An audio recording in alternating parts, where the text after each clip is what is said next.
All right, so basically here's what's going on. I'm gonna assume, continuing this project, that everybody's kind of right here. Those are motor mounts, in case you're wondering what those are. Those are welded solid to the frame. And remember, I had to talk on the last video, if you saw the last part, where you would drop your bolts in there. That one's messed up, actually, in there.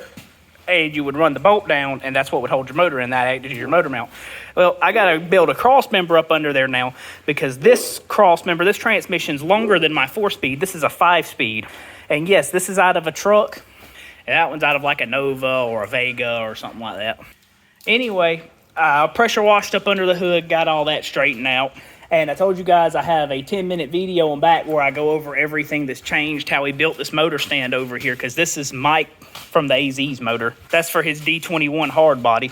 But this motor right here, this is everything finished, put together. You see it says Bitter Outlaw on it. That's pretty nice, got all that done. I did build the stand to hold the motor just so that way I could free up the motor stand right there, so that way I could put that motor on it. As soon as we finish putting that motor together, all it likes is an intake. But if you want to see everything this motor has in it, feel free to check out the other parts on my YouTube channel. I think there's 4 or 5 parts now.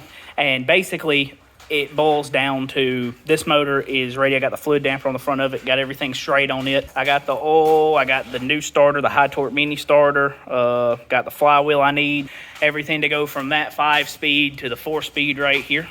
So I'm going to assume that if you're still following along with the build, you have your car, your motor put together. Your car doesn't have a motor in it, because pulling a motor out is self-explanatory. You undo all the bolts till it falls apart. I mean, really. And I didn't go over how to put these in. You can see how I installed these on my TikTok. Whenever I do Mike's D21 hard body, I'll go over this again and how to build them and put them together. It's basically just a pipe with a nut, and then you weld the nut to the back side of the washer, and then you weld the washer to the pipe, and then you weld the pipe to the frame. And when you put the motor in there, that's not something anyone's going to see, nor does anyone care about, because typically if I go to like a show, or I'm going to the strip, or I'm going anywhere where there's going to be other people who are like, hey man, what's in the car? I'm not trying to open my hood. So being that I'm not trying to open my hood, I'm not trying to have them see what all I got going on up under here. However, my hydrovac and my power steering, I want to get rid of those two. An 86 S10 should bolt, the gearbox should bolt in right there, and it's a manual gearbox. So I shouldn't have to have power steering anymore.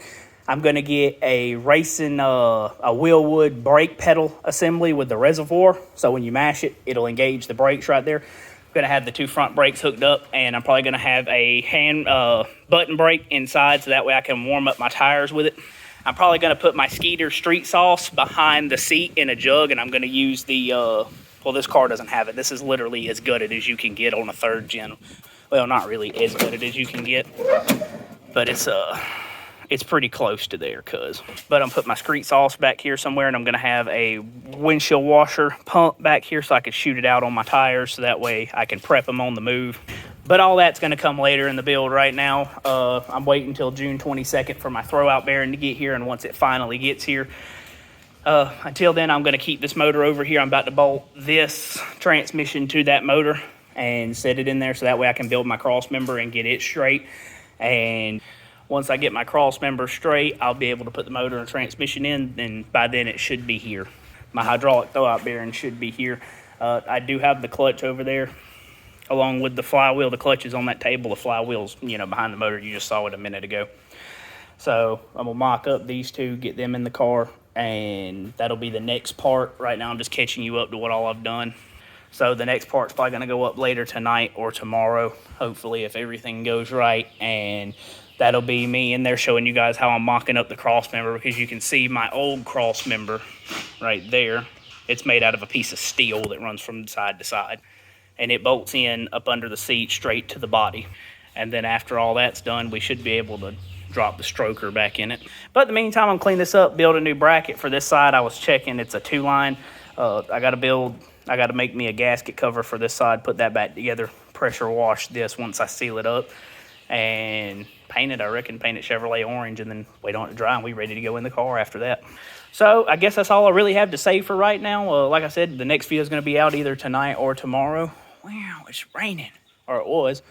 There's Roxy. Anyway, thanks for watching, and like I said, next part will be up pretty soon, so stay tuned. Thanks. Oh yeah, I was supposed to say something, Ruby.